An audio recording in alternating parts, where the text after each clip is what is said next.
Hey there, Boots Owen here. This is a Zanussi Jet System 8 kilo, 1400 maximum spin, ZWJ, I'm putting it in the shade, ZWJ 14591W. It's got bad bearings and I got to put it into the boot of the car today, so I want to empty the water out of it.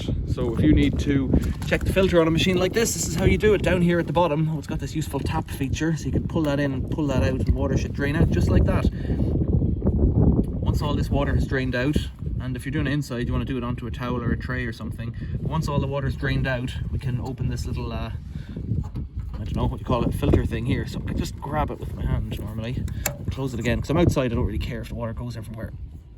Yikes, that's quite tight. Good glove on, sometimes that helps to grip. Yeah, we're turning, right, so there we go. So if you can't grip it with a glove or with your hand, get a piece of wood on each side. Like a stick on each side, and just grab the sticks or a couple of screwdrivers or something, grip them and give them a twist. It means you're not trying to force your hand into that little hole. Sometimes you find money in these things, that's what I'm hoping for.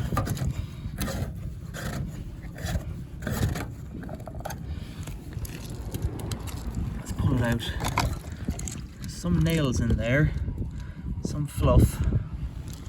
Have a look in, it looks pretty clean inside.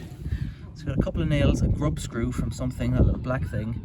We've got some strings and other bits of stuff. We'll put them in the dustbin and screw it back up again. So it looks a bit cleaner. If you're going to make an effort at it, you'd give it a run under the tap or something. It should only go in one way up, and then the front screws on this model. So we'll tighten that up until it reaches the stop and that tap thing's vertical, and then snap it shut. So that's how you clean the filter on this Zanussi machine. Questions or comments, leave them below. Thanks for watching. See you later.